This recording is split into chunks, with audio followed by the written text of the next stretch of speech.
Hello, everybody. Thank you so much. Hello, everybody. Thank you so much for joining. My name is Carlos Childs. I am the state organizing director for Our Revolution, Maryland. I am so happy to be here with you all for Our Revolution's Monday organizing meeting. You all, this is when we come together as progressives as freedom fighters for Our Revolution, Maryland.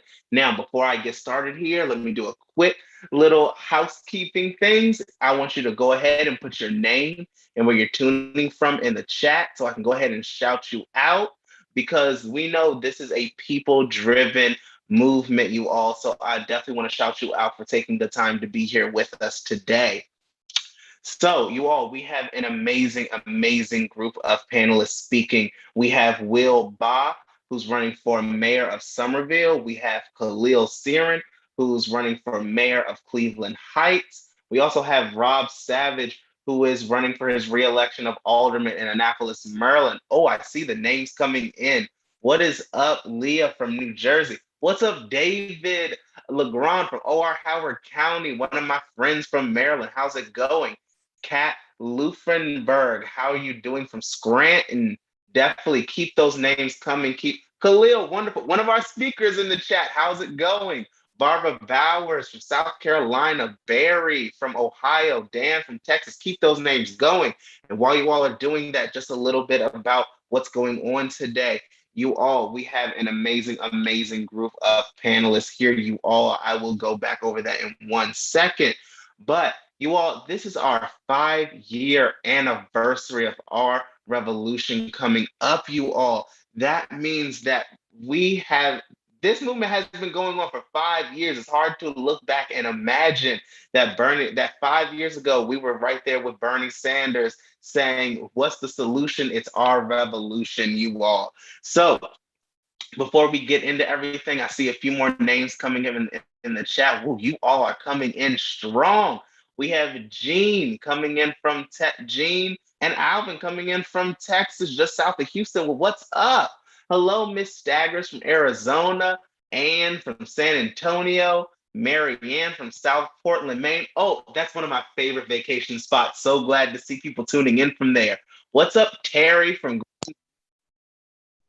What is up, Alan from South Carolina? A lot of South Carolina people in today. Loving it, loving it. Dolores from Cleveland. Bonnie from Utah. Oh, wow. What is up, Naomi from New Jersey? What is up, you all? You all. Wonderful. Doris, so happy to have you all. And I'm going to go ahead and just say, for those of you all who were just joining, my name is Carlos Childs, the state organizing director for Our Revolution, Maryland. And I am so happy to be here speaking to you all for our Monday organizing meeting. We will have 3 incredible speakers: Mbah, who's a candidate for mayor in Somerville; Kahlil Seren, a candidate for mayor in Cleveland Heights; and Savidge, a candidate for his reelection as alderman of Annapolis, my home state of Maryland. You all, and for those of you all who are just joining as well, this is our 5-year anniversary of Our Revolution, Maryland. So a few things I'm going to ask you to do is, if you can, please donate $5 for our $5 anniversary. We are trying to get $5 a month, because you know what? We don't take money from all these big corporations to keep us sustainable. We rely on the everyday people who are here today, who are not here today with us in spirit, all over the country. This is how we keep this movement going. This is our 5-year anniversary. Bernie Sanders, Nina Turner organized us together 5 years ago, and here we are, still standing strong. You all, thank you so much. And one last thing I do want to say: if you are tuning in through phone or through Facebook Live, Instagram, YouTube, however you join today, please go ahead to rrev.us/Zoom so you can tune in with us in Zoom and see everything that's going on in real time. Again, OURREV.us/ZOOM to tune in with us on Zoom. And if you have any questions during the event, please put your questions in the Q&A section of the chat. We're just going to get started here. And oh my gosh, less than 10 seconds, you all. I'm going to just go ahead and say a few last names. What is up, Julia from Texas? And what is up, Burton from Cleveland? Without further ado, I'm going to pass it along to our Revolution's political director, Aaron Chappell. Take it away, Aaron.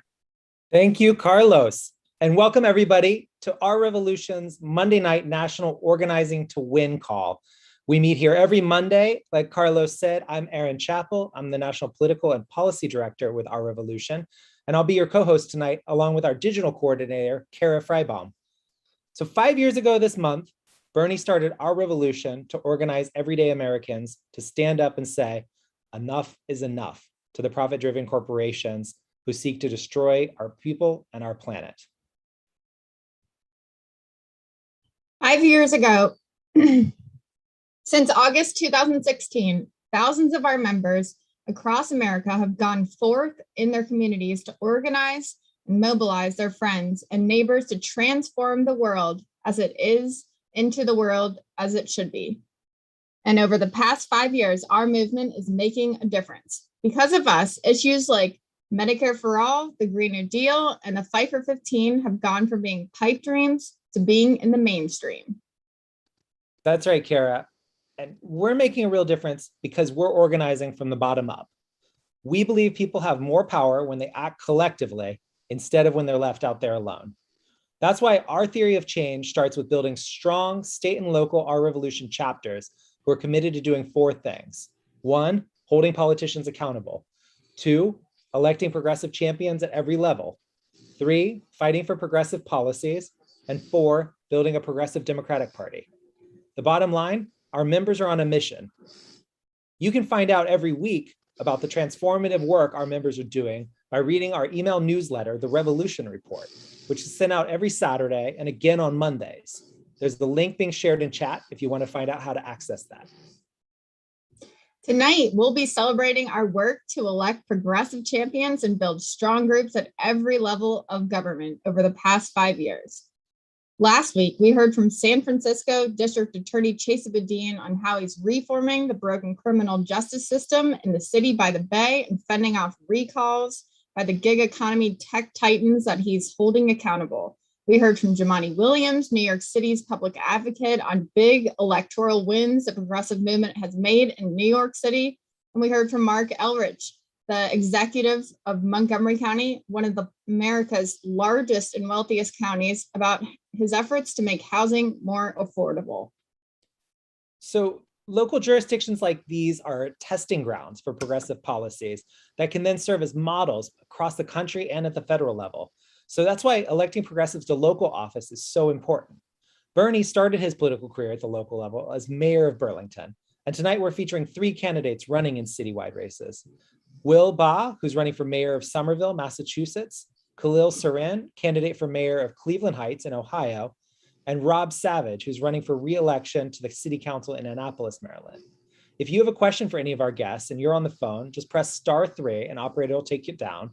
Or if you're in the Zoom room, which is where the action's at, here directly on Zoom, put your questions in the chat and you can also interact with other participants. So if you want to get in on that, have a more interactive experience, transfer to the Zoom room at ourrev.us/Zoom. Kara, back to you. Thanks, Aaron. Yeah, everyone come join us if you're on social media. We're having a party in here. Before we get started, I want to urge everyone listening to consider becoming a sustaining member of Our Revolution. The hard organizing work we've been doing over these past 5 years is only made possible by sustaining members. For as little as $5 a month, you can support our work.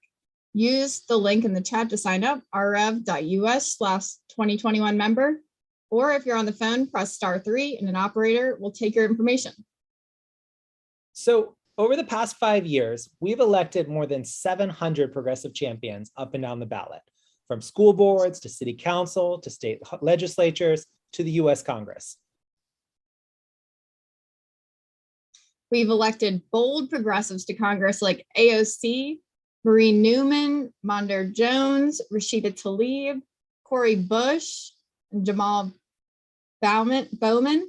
We've elected mayors and county executives across the country, and we've put progressive city councilors in power. from New York to Nashville. Not only that, we've elected a new generation of progressive criminal justice reformers like Minnesota's Attorney General Keith Ellison and Chesa Boudin. And over the past 5 years, we've also built an unstoppable grassroots political campaign operation to achieve those victories, which has boosted our win rate to over 70% in the last 2 election cycles. Not only are we electing progressive champions at the local level, our champions are making real change in the lives of people in our communities. We've ended cash bail in San Francisco. We've expanded Medicaid in Missouri. We've decriminalized cannabis in New Jersey, and so much more. But there's still so much more to do to win progressive policies at the federal level. Just this week, Bernie's hitting the road to pitch his budget reconciliation bill throughout the Midwest. He's calling this the most progressive bill in a generation. And based on what we've seen, that sounds about right. Childcare, family leave, Medicare expansion, workers' rights, and even ending fossil fuel subsidies are some of the policies we're fighting for. Back on Capitol Hill, though, corporate Dems like Josh Gottheimer and others are threatening to withhold their votes on this historic bill unless the House votes on a bipartisan infrastructure bill first. We know what's going on here. Centrists and Republicans want to water down Bernie's bill, and if we don't have the leverage from that bipartisan infrastructure bill, it's going to be a lot easier for them to do that. As Politico reported just this morning, our members are organizing to hold these kind of corporate Dems accountable. Last week, our revolution groups held dozens of actions. They were in front of House Democratic leader Steny Hoyer's office in Maryland, calling out Representative Joyce Beatty in Ohio, and our members even went after Senator Bob Menendez in New Jersey. These actions are all part of Revolution Recess. The next 30 days provides a unique opportunity for us to push Congress to pass Bernie's budget bill and to take significant steps on other policy priorities. So we can move towards Medicare for all if we use this budget bill to expand Medicare, including vision, hearing, dental, reducing the age of eligibility, lowering prescription drug prices. We can enact key provisions of the PRO Act, protect the right to organize, that will punish companies that violate workers' rights. And we can make a down payment on the Green New Deal by stopping fossil fuel subsidies. Exactly. The next 30 days, but especially the next 24 hours, are critical to moving Bernie's budget bill. Every single person listening right now should call the representative tonight or tomorrow morning and tell them no vote on infrastructure until there is a yes on Bernie's budget resolution. There's a link in the chat that can connect you directly to make those calls right now if you want. If you or your group are ready and interested in organizing a local action to pressure your local representative to support Bernie's budget bill, sign up for our strategic action training on Wednesday at 12:30 or at 9 o'clock. Whatever time works for you, go to rrev.us/training to sign up. The link is in the chat too. And before we bring up tonight's guest, I want to urge everyone listening to consider becoming a sustaining member of our revolution and invest in our work. We're 5 years in the fight, and with your support, we'll fight for 5 more and 5 more after that. For as little as $5 a month, you can support our work. Use the link in the chat to sign up, rrev.us/2021 member. Or if you're on the phone, press *3 and an operator will take your information right there. Back to you, Aaron. Thanks a lot, Kara. So our first guest tonight is Diane Morgan, the incredible state organizing coordinator for Our Revolution Ohio. Diane's here to introduce Kahlil Seren, the candidate for mayor of Cleveland Heights we mentioned. But first, I want to ask her to tell us a little bit about the progressive powerhouse that she's building at Our Revolution Ohio. So organizing strong local groups led by volunteers is the foundation of our work. It's what sets us apart from other organizations. And without good local groups of volunteers who are organizing the public arena, we wouldn't have the power to win these elections, to win progressive policies like we've been talking about. You should know, Diane is not a full-time organizer. She's an urban farmer who grows fruits and vegetables, raises chickens and rabbits, all on the west side of Cleveland. As an independent entrepreneur, she also doesn't have health insurance from her job. So the fight for Medicare for all is one of the key reasons that Diane got involved in our movement and why she's leading our chapter in Ohio to build a bottom-up movement to win these kinds of issues. We should be sharing a link in chat to an op-ed Diane recently published in Newsweek, which tells her story and is a really good piece. So welcome, Diane. Tell us about Our Revolution Ohio. Thank you so much. Can you hear me? Yep, coming through loud and clear. Great. Sorry, I wasn't able to test. We just had our statewide organizing committee meeting, so thank you for letting me be here. I'm truly excited about Our Revolution's 5th anniversary. I don't know if many of you are aware of this, but I was part of a group that became the first chapter in Ohio 5 years ago. And to see that we now have a statewide organization with a dozen active chapters across Ohio is just amazing. It really is. But one of our biggest achievements over this past year, especially with the fight, with COVID, is we focused a lot on coalition building. And as a result of that work, we are part of a coalition of Clevelanders for Public Comment. And we had our first victory this week. Through the coalition's efforts, we were able to get a change in Cleveland City Council rules to allow public comment at the meetings. This is 100 years in the making. We started working on this in January through our unofficial public comments at Cleveland City Council and then as the coalition. But the strategic planning that went into this is really important. We, as a group, recruited Democratic precinct committee members in each ward to push this legislation forward. And then we recruited city council members to support our efforts and the legislation. So it took all of us to move this forward. And we were successful in at least getting the rule change, and we're still working on getting the legislation passed. But it's a huge victory for us here in Cleveland, and very excited about that. This Saturday, August 28th, we're hosting Justice for All rallies across the state of Ohio. And again, that's part of our coalition work. In Columbus alone, we have over 20 groups coming together to amplify different aspects of justice. There are events in Cleveland, Cincinnati, and Dayton. So together, what we're doing is we're building a powerful activist coalition in Ohio, and Our Revolution Ohio is taking the lead on this. This year, we also have our endorsement committee that has worked really hard to identify progressives running for office, and not just in cities, but in rural areas as well. But we also have 2 very large slates of candidates that we're supporting in Cleveland and Cuyahoga County and Cincinnati this year. So we've got a lot of work ahead of us. But through that effort, we've been able to build relationships with candidates and between candidates that are running for offices like mayor, and building a bench and bringing allies together for us to get them elected, supporting and focusing on the issues and policies that we value.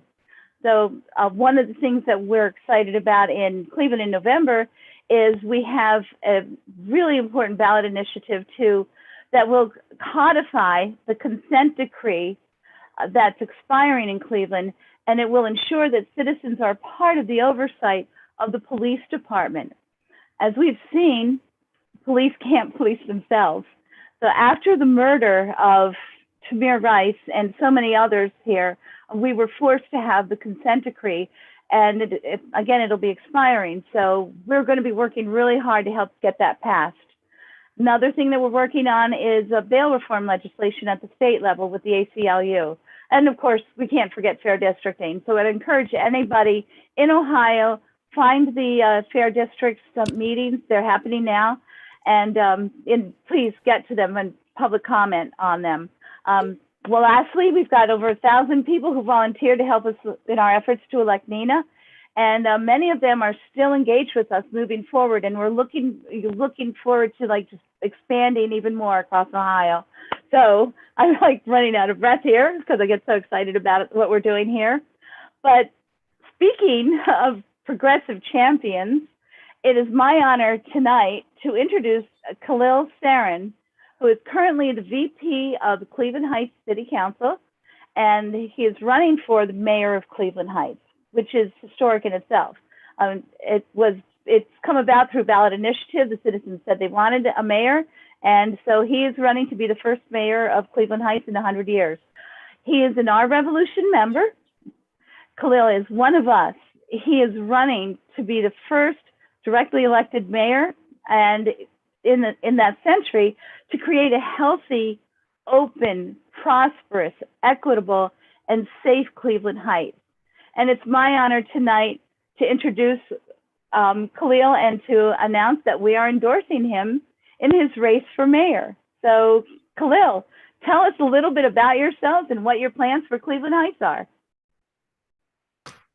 Thank you so much, Diane. I'm so excited to be here, and I have to tell you, I have to stop for a second and thank you for all the help that you've provided and all the support. I don't think that I would be where I am in this race right now without your help and without Our Revolution's help. And I want to extend my appreciation and my gratitude for that. I am extremely excited about this race. As you mentioned, I'm running for mayor. It's the first mayor that we will ever elect in this city. We are a remnant of the progressive era, where the power of the government was separated from the people in a variety of ways. Through our city manager form of government, separating the administration from the people that they serve. And even to this day, we have an all-at-large city council, so that people who want to represent the people of this city have to run citywide, which is, of course, more expensive, more difficult, achievable when you have name recognition and status. I'd like to open up our government to the people that we serve, to the people that we represent. And this election can help me do that. I have been a proud progressive my entire life. I was raised that way. Extremely proud of my parents who have progressive ideals and let me know that other people are important. And that's the basis of our progressive ideals. And throughout my career, I have brought those progressive ideals and values into a practical framework to get things accomplished. In Cleveland Heights, I think that we can do the same thing. I think that we can take our progressive ideals, economic justice, environmental justice, racial justice, all of these things are intertwined, and we can't have one without the other. We can only have environmental injustice when there are people that we have classed beneath us that we can subject to environmental hazards and not care about them. We can only have racial injustice when we are creating economic injustice for those people to become permanent servants to the upper class. This is the kind of thing that at every level of government we need to attack in a proactive and practical way. I've been trained in local government, in government work. I've been trained, educated, and I have experience in making government work for people. And I want to do that in Cleveland Heights. And I want to thank you so much for your support in providing this platform. And I want to let you know that this is working. This inside-outside strategy where our activists and our politicians or public servants are working together. Sometimes there's friction, sometimes there's collaboration, but there's always pushing us forward. This is something that I've been doing since 2015. I've got activists in our city. We've got a long legacy in Cleveland Heights of activism, really proactive activism, and we have to work together. And I'm dedicated to working together with our activists to make things happen in a functional way. And to really maintain and reinvigorate that legacy that Cleveland Heights has as a progressive city. Another thing that I want to announce, this is something that a recent development. I think that it's important to make this announcement. In Cuyahoga County, our Democratic Party, our county Democratic Party, just last week on Thursday endorsed me. I'm the endorsed Democratic candidate for mayor of Cleveland Heights. And I think that it's important for us to recognize that I am the endorsed Democratic candidate and I am the endorsed Our Revolution candidate. And I think that that provides in me a great deal of hope that we can create this unified, democratic, progressive movement that really pushes us forward with progressive values and a practical approach to turning those values into a reality for the people that we serve. It's always about the service. So I'm going to let it go from there. If anybody wants to find out more about me, please go to serenformayor.com. You can sign up to volunteer or donate or anything like that. Our primary, the first primary for a mayor that we will ever have is coming up on September 14th. Early voting has already started. I'll be out there in your neighborhoods if you're in Cleveland Heights, knocking on your doors, having meet and greets, and I look forward to being the first mayor of our wonderful, beautiful, progressive city. Thank you so much for having me. Hey, Khalil, Aaron here. So that is really exciting. Congratulations on being a progressive champion who has broken through and also gotten the endorsement of the county party there. Yeah. And we're really excited to hear that. And thank you. We'll be with you fighting in this campaign. Can you tell us a little bit about why, what the system that Cleveland Heights is adopting? Why are you just now starting to have a mayor? And what does it mean? Anything we should know from this? Yeah, so in a few years back, there was some rumblings from residents in the city who saw that our form of government, city manager council form of government, really wasn't responding to the needs of the residents, wasn't taking our priorities or our values into account. One notable example was when the city manager proposed that we privatize our water system with a company called Aqua Ohio, and there was an uproar that I was absolutely not surprised by. I don't see how the city manager thought that it would make any sense to the people in this city that we would turn over a human right to clean water to a private company. And that was scuttled. That plan was scuttled, thankfully. But that was sort of an example of the out of touch nature of the city manager form of government. And people started talking about changing our form of government, changing our administration to an elected, accountable executive. There was some resistance. A majority of our council opposed this change, and they put together a charter review commission to drag it out a bit, study the issue. The charter review commission came back and said, no, we shouldn't change our form of government. Well, the people spoke. The people decided at that point that they're going to put something on the ballot. And in 2019, 65% of voters approved a change in our form of government to create an accountable, elected head of our administration and leader in our city. And so now the first election for that position is taking place, and the first term will start January 1. And I hope to be, and I aim to be, that mayor. Interesting. So another question, Julia from Iowa is on the phone, just sort of asking about how you get started running for local office. And I thought maybe, well, we've got you here, you could share a little bit about your experience. You're already the vice president of the council. Yes. So this isn't your first race, but what got you going running for local office in Cleveland Heights? So, most of the time when I tell this story, I have to blame somebody. And the person that I blame is a mentor of mine. She's now a county council person. Her name is Cheryl Stevens. At the time, she was a city council member. She was the council vice president. And she came and asked me one day if I would consider serving on a board for our city, a volunteer board helping to advise council on CDBG funds, community development block grant funds. And I said, yeah, that's right in my wheelhouse. That's what I do professionally, community development policy. So I was very happy to serve. And little did I know she was grooming me.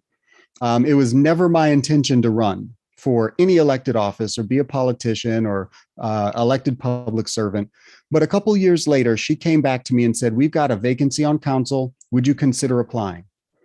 And I thought long and hard for a few minutes and said, yes.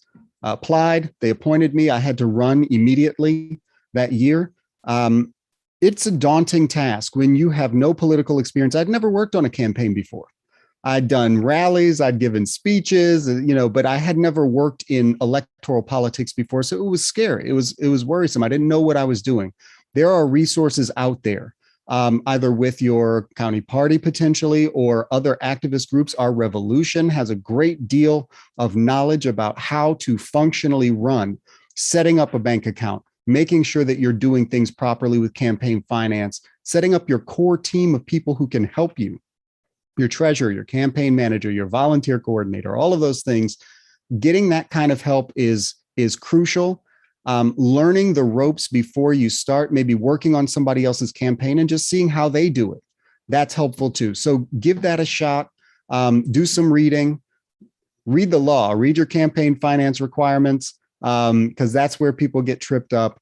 Make sure you're doing things the right way, the ethical way, and get out there and talk to as many people as you possibly can, because that's where the real change happens. That's where you really learn what the priorities of the people that you want to serve, what those are. So talk to people and get the functional stuff right, and you'll be fine. Awesome. Well, thanks so much for that, Kahlil. Really Absolutely. good to have you here. Again, a lot going on in Cuyahoga County. Really exciting to see how things shape up with the elections this fall. And I just want to say, Khalil is a member of Our Revolution. Thank you so much to Diane and Khalil. And Our Revolution depends on small dollar contributions from members like Khalil to support our organizing.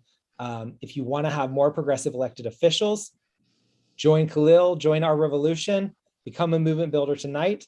We'll share the link in chat again, or press *3 on the phones. And thanks so much to those of you who are already supporting our work. Over to you, Kara. Thanks, Aaron. From the Midwest now, we turn to the East Coast. It's my pleasure to introduce Harriet, Ranvig, and Michael Bowler, the leaders at Our Revolution Somerville in Massachusetts. Harriet, can you tell us a little bit about what Our Revolution Somerville has been up to? Delighted to do that. I happen to be a blind senior, and I've been on the steering committee for Our Revolution Somerville since it started in 2017. And we have worked long and hard. And within that first year, we got together a slate of 10 of the 11 city council members, progressives, to run. And our slate won. And of those 10, 3 very truly extraordinary progressives, one of whom was the very first Black council person in Somerville's history. We managed to re-elect them again in 2019. And you'll hear about our mayoral candidate shortly. So other things that we've won in are briefly, one, we worked hard with our labor working group to get a wage theft ordinance put in. Again, one of the very first city ordinances of its kind in the country. And secondly, we've gotten also paraprofessionals, additional 20% for those who teach in the city.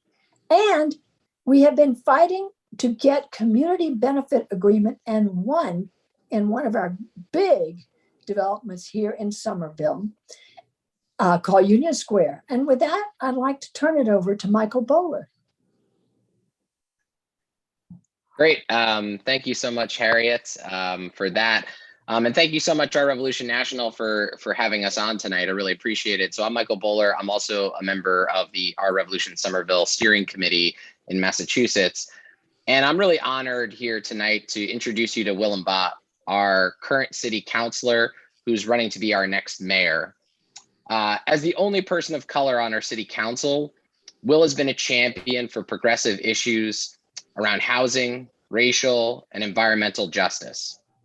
Will was elected on our wave election that Harriet just spoke about in 2017. Now, I could list all of the great progressive causes and action that Will has led and supported with his Our Revolution allies in the city council, whether it be one of the strongest condo conversion ordinances on the books, cracking down on housing speculation with Airbnbs, or that tough wage theft law that Harriet just spoke of to protect workers, or pushing for and creating the civilian oversight of police in Somerville. But I think a quick story of mine, a personal story of mine about will best summarize Will both as a politician and as a person. It was June of 2020. There was a pandemic raging, but there was also a need for racial justice to be reckoned with in our country. And Somerville had called a gathering in the streets. And there were many elected officials and prominent community activists there to speak in the wake of George Floyd's murder.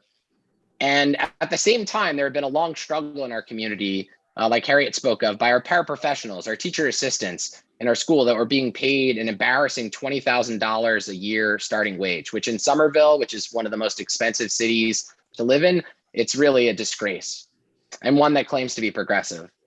And Will was invited to speak that day. It was a day that had the mayor speak, etc. Lots of people spoke. And so when Will took the mic, he spoke truth to power, and he connected the issue of economic justice to that of racial justice.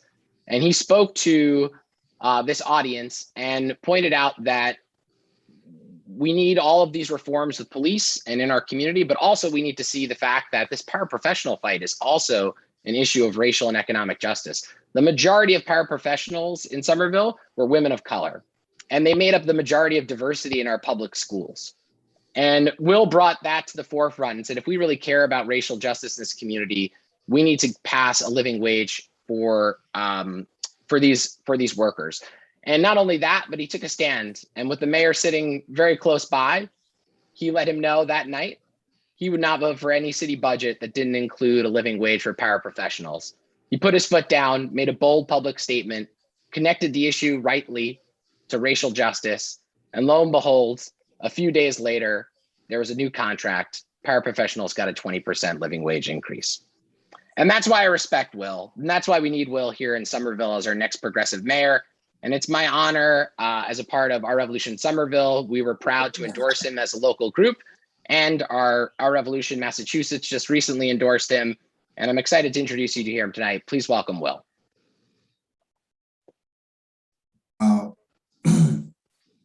Thank you, Mike, for this kind and generous introduction. Really appreciate it.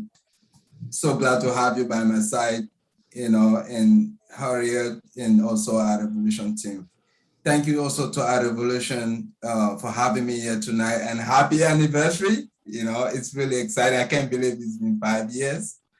I'm really excited to have a chance to tell you, my story and also why I'm running for mayor. So a little bit about me. I'm originally from Cameroon. And for those of you who don't know, it's geographically, it's in the west of Africa, and politically, it's in the center of Africa. So my parents both died when I was a young boy, and I was raised by my family members and in a foster home. And I attended school there in Cameroon, received a degree in environmental science, went to graduate school in Sweden, where I had a graduate degree in soil science as well. And in 2010, I was lucky enough to be selected to receive a visa to come to the United States and work. That was like one of the most profound things that ever happened to me. And when I moved, to the United States, I was here in Massachusetts. I moved to Somerville shortly after. But it wasn't easy. With a graduate degree, I started my first job as a custodian at MIT. I struggled to pay rent and had to move 5 times in 6 years. So this is, it's been my story.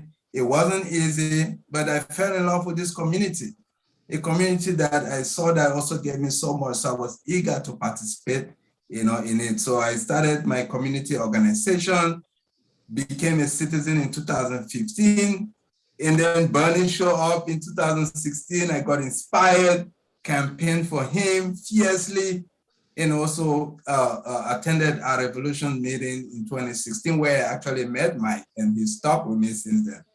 So it's part of this whole movement that everybody's been articulating. Affordability was a big issue. So I ran in 2017, 2 years after I became a citizen, and I won. And one of the first things we did was to create the Office of Housing Stability, because that is how you want to make meaningful change, because this is an office that's been helping hundreds of people stabilize their housing situation. And also notice that City Council wasn't even represented. So like they mentioned, I became the first person of color on the City Council. With also the racial tension happening, I had to lead the charge to create a civilian oversight board to hold our police department accountable. This very city, Somerville, Massachusetts, I was racially profiled in this very Somerville. So I also led the charge to ban racial profiling. So I have helped take on big developers in Somerville to create a community benefit agreement like they mentioned, just making sure that we build more affordable housing, create union jobs, and create more green spaces. I have to tell you, the most marginalized in our communities do not have a seat at the table, but developers and special interests from outside of our community. So that is the only weekend I'm running to ensure that my story remains possible in our community. to ensure that my dream lives on to the next generation of immigrants and their families. You know, the dream that allowed a young immigrant like myself, who knew nobody in this city, started a family, get elected to a city council, and now running for mayor. So I believe in, you know, like taking this further, bringing a new Green New Deal to Somerville, make sure that we bring green jobs. How do we, you know, like prepare our city for the impact of climate change? That is what I believe in. Believe in universal pre-K. That's what I'll be bringing into Somerville. Child care. Those are the things that I'm talking about. Rent control. So I was even inspired by Bernie Sanders' national rent control proposal. So he's like a gold standard, our true north for these progressive policies that we are enacting. Because this is the way we can, that's the only way we can protect working families and ensure that they are not displaced. Make housing more affordable, hold developers accountable. And I have to say, ever since I started running for office, I'm the only candidate in a race that have never taken money from any for-profit developers, because that is the only way we can center people, put people first before profit. And to you, our revolution, I want to say, I am super grateful for the opportunity to speak with you all tonight. You know, I don't think that there's been a progressive organization that has done more to elect Black mayors in this country than our revolution. And I just want to end by saying, if you're interested in supporting, you know, my campaign or joining me on this journey, go to my website at willmbah.com. You will find more information about me, my policies, and my platform. And I just want to say thank you so much. And I hope you have a great rest of your evening. I'm really thrilled and super excited to be part of this movement. Thank you. That's awesome. Well, do you have time for a couple questions? Of course. That is what we do. And Will, I think we're happy also to announce that tonight we are officially endorsing you too. So congratulations on that. We're behind you in this movement to get you elected as the next mayor of Somerville. Thank you, Mike. Thank you, our revolution. So you touched on a little bit of the amazing progress you've already made since taking over the Somerville City Council in 2017 and the strides you've taken as mayor. Can you expand a little bit about how you plan to address affordable housing? Absolutely. It's like, you remember when I mentioned the Office of Housing Stability that I led to create. I think I will fully fund and expand that office because it's helped in it helps in stabilizing the involuntary displacement of our residents. So that is one thing that I believe that we can enforce that. Also, I also believe the next thing that I will do is to protect tenants with Tenants' Bill of Rights, which means that we need to, you know, provide the right to counsel for our residents, the right to purchase, you know, for their home. And also, I mentioned rent control. That is something none of the candidates are talking about, but now everybody is pivoting. Now they are not, when we started, even until now, I'm still the only candidate who proudly stands and supports it. So we need to increase affordable housing requirement for new development. Developers are not paying much. Right now we have 20%. We need to go beyond that. So that is what I'll do as mayor. Great, great. And Somerville's changing. Do you see that as an advantage or a disadvantage? Wow, that's a profound question. I think it's an advantage, you know, as Somerville is changing, but that is why I'm running, because we need to redefine, you know, like the profile of the city.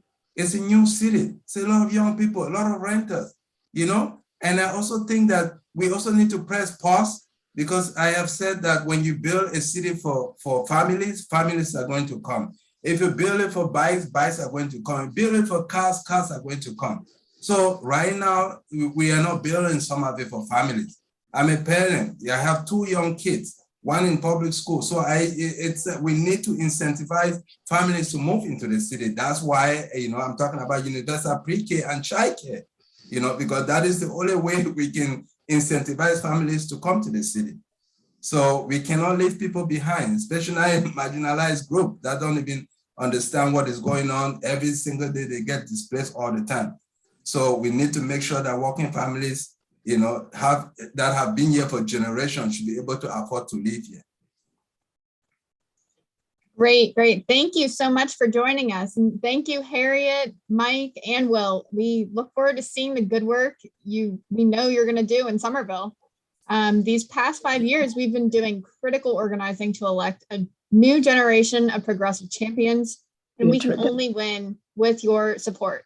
Our revolution is wholly reliant on sustaining members and small dollar contributions to support our organizing. If you're not already a movement builder, then sign up now. Sign up at the link or press *3 if you're calling in, and an operator will take your information. Aaron, back to you. Thanks, Kara. So next we go down the coast from Massachusetts to the Chesapeake Bay. So I'm going to welcome back Carlos Childs, who started us off at the top of the call. He's the state organizing director for Our Revolution Maryland. Carlos, if you're there, can you tell us about the work you've been doing to advance the revolution in Maryland? Great. Yeah, definitely. Thank you, Aaron. So yeah, we, as he said, my name is Carlos Childs, State Organizing Director, Our Revolution Maryland. We have a lot going on, you all. We have many elected officials that we were able to help get elected over the past 5 years of our revolution. Jimmy Tarlow, Sheila Ruth. We also just started our newest chapter in Southern Maryland, which I am so happy to be one of the leading organizers for. But without further ado, I'm going to hand it off to Alderman of Ward 7, Rob Savidge, who's running for re-election as alderman. He's an environmental scientist, and he recognizes healthcare is a human right. He's committed to ensuring a living wage for the city of Annapolis and for contractors, and will continue to fight to make sure developments in Annapolis follow environmental and public transparency laws, especially with how horrible developers are around here in Maryland. Now, Rob, if you could just tell us a little bit about yourself, why you're running, also about the Medicare for All resolution that was passed in Annapolis as well. Sure, yeah. So thank you, Carlos, for the introduction, and thank you to Our Revolution. I think I am running for re-election, and I do want to thank Our Revolution for endorsing me the first time. It was a big help, and I think it's one of the things I want to talk about is kind of the importance of these local politics and these local elections. I think we may be small, and I think especially city council aldermen, this is a very small office. But the impacts can really spread. They can spread hope and inspire others, other jurisdictions. And so we really do set the tone. We engage the volunteers and we light the fire. And especially in Annapolis, we are the capital of Maryland. So we have our General Assembly who comes down every year. They're in the city, keeping an eye on what we're doing. But that's the importance of local politics. It's absolutely doable. For me, all it took were a couple hundred votes. And I went from, I'm an environmental scientist, and I went from being a whistleblower where I used to work for the city, and I blew a whistle because they were allowing developers to clear protected forests and against our law. And also the state Department of Natural Resources was allowing this to happen. And so I spoke up, resigned from my position. So in any case, I went from whistleblower to elected official, and it certainly shows, I think, that it's absolutely doable for people. And it's been incredibly successful the past 4 years, and I'm looking forward to doing it again for another 4 years and really leading with some great legislation. I think one great example I have is we have a forest conservation law in Maryland, and every jurisdiction has to adopt a version of that. And these essentially protect the forest, certain priority forests from developers, and requires they have to replace to a certain degree what they remove. And so we strengthened this in Annapolis. We said, well, that's not enough. The state law was leading to a loss of forest. And what we replaced it with is something where if developers want to remove forest and they can't replace it, then they actually have to pay $500,000 per acre to replace that. And especially in the time of climate change, we have to make sure we're protecting our forests. We can't be asking Central America, South America to protect their forests unless we're doing the same thing. And I don't think people realize how much we're losing in the United States. But that effort is the strongest in the entire state for forest conservation, and that's spread. It's spread to the different counties, different jurisdictions, and we did the same with other legislation like a styrofoam ban. We passed the strongest critical area, which protects the critical area of the Chesapeake Bay. And I think I've tried to move on to other areas as well. So I introduced police reform legislation, probably the most comprehensive police reform that the city has seen. It includes a chokehold ban, prohibitions on stop and frisk, checks on consent searches, transparency measures, training requirements, and so much more. And one of the things I'm excited to work with the ACLU on to include in this legislation is something that would basically prevent the police from using any kind of force on peaceful protesters. So there'd be no pepper spray, none of the crowd control methods like wooden dowels or rubber bullets. Because I've seen that firsthand. I've been to countless protests, and I've seen people get injured, bleeding from the police tactics. And many of these protests were just seniors, young, labor union, environmentalists coming together, and the police just shut up with all their toys and wanted to use them. And so I feel really obligated to set the tone here and make sure that's not going to happen in Annapolis. And so, but also my background, again, environmental scientist, and what's most important, I think, is climate change, especially in Annapolis. You know, we are a waterfront town surrounded by 5 bodies of water, and climate's really an existential threat to us. You know, and it's also an emerging environmental justice issue. You know, we're talking about adaptation, but what communities are going to be able to install the infrastructure needed to adapt to climate change? And that's something on my mind, on the city's mind, as we move forward with this. But also, in light of the IPCC report that was released a few weeks back, we need to go back and look at our mitigation and reducing our carbon footprint. And so one thing I'm going to look towards to push in next term is requiring that there can't be any new development unless it's not only carbon neutral at the minimum, but perhaps look to see if it can be a carbon sink. You know, and I'm going to look towards divesting from our fossil fuel companies and our pensions, expanding rooftop solar and wind, shifting to an EV fleet for the future. And so this is really an all hands on deck issue especially for the city, for our survival. And we need to stop the loss of our carbon sinks and really see what we can do about turning our cities into carbon sinks themselves. So these are certainly, I think, significant challenges, especially nationally. But again, I want to emphasize that giving focus on the local level can really, it starts off small, but it helps these initiatives grow into larger movements that can keep spreading and growing and gets people trained in the activism. And I think Annapolis has really proven that case. And I really want to thank you for giving us local candidates a platform tonight. So thank you again very much. Well, you have been busy, Rob. Thanks a lot for taking the time out of that schedule to join us and talk about all that work you're doing. Two questions for you. One really quick one. Judith Freeman in chat asks if tasers are also something you're looking at banning in the police regulations you just mentioned. And then I'll get to the next question.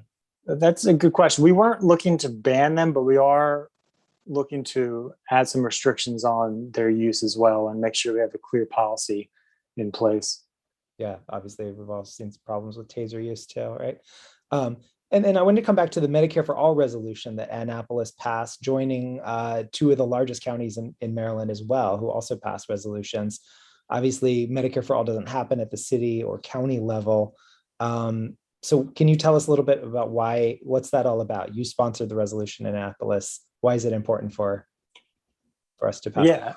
Yeah. So that's something, I thought it would be much more difficult to pass, but it actually went right through. And I think it's because of just so many things. Now's the time, frankly. We with COVID really showing how people who, not to mention getting coverage for their treatment for COVID, but when people have lost their jobs due to the pandemic, and they also lose their insurance, We've seen that locally. We're seeing healthcare coverage costs go up and up for jurisdictions and companies, and now is really the time. And I think, again, considering how smoothly this went through the council, I think really shows people. We even had our one Republican on the council. I believe he ended up supporting it as well. So it just speaks to, I think, how that can really happen. And I think absolutely now's the time. And I hope this at least helps to contribute to some of the momentum we're getting on this issue. Wow, that's amazing. That's great news. Even a Republican had to support Medicare for All in Annapolis. Well, thank you so much, Carlos and Rob, for being with us to talk about the great things happening in Maryland tonight.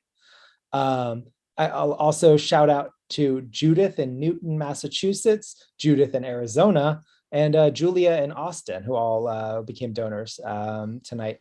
If your name is not Judith or doesn't start with J, it's your turn also to step up. This amazing work is all because of your support. We're wholly reliant, as we've been saying, on sustaining members and small dollar contributions, no corporate money, no big grants to support this organizing. So if you're already a movement builder like those folks, great. If not, follow the link in chat or press *3 on your phones. Over to you, Kara. Thank you, Aaron. And thank you to all of our guests. As we know, Bernie says change happens from the bottom up, and he needs our help right now to move these corporate Democrats that are standing in the way of passing his budget bill that he said would be the most significant legislation for American families since the era of the New Deal and the Great Society. It is big, bold change, and the kind of change America thirsts for. Bernie needs us. That's why we're gearing up for Revolution Recess. So everybody listening right now, when this call ends, pick up your phone. If you don't get through tonight, try again in the morning. Call your representative. The next 24 hours are really critical to moving forward Bernie's budget bill. If we don't get this, win the vote to move this forward, we're not going to be able to fight on these issues we've been talking about. Tell your rep, no vote on infrastructure until there's a yes vote on the budget resolution. We want that $3.5 trillion in investments in healthcare, elder care, childcare, education, clean energy, all of the things that we've been talking about, funded by taxes on corporations and the wealthy, right?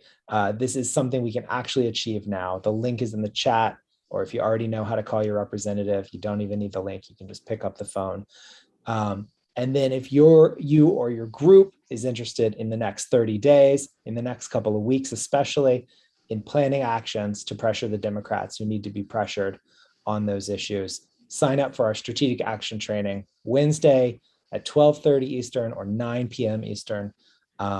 Great organizing skills and a good exchange with other organizers who are planning these actions around the country. That link is getting dropped in the chat. Back to you, Kara. Yeah, there's so many actions happening all over the country. So look at the map and sign up for one. One great example of a local action, Representative Josh Gottheimer, tomorrow, Our Revolution New Jersey is heading over to his office because he is threatening to withhold support for Bernie's popular budget reconciliation package because he thinks it is too generous.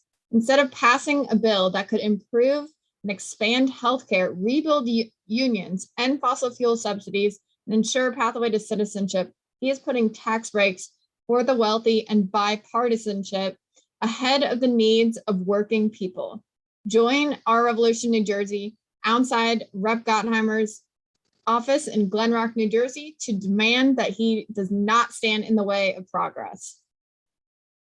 And if you're in Massachusetts, we need you to tell Richie Neal, a representative from the Springfield area, to end fossil fuel subsidies now. This is also tomorrow. Our Revolution Massachusetts holding an action, on Thursday, not tomorrow, but Our Revolution Massachusetts holding an action because he's the chair of the Ways and Means Committee, which is the deciding committee to end fossil fuel subsidies. Thursday, August 26th in Springfield. Link for that is also in the chat. Also tomorrow, we're urging Massachusetts Representative Seth Moulton to join us in the fight to save our planet. No fossil fuel subsidies for extractors, producers, or distributors. Join us tomorrow afternoon in Salem, Massachusetts.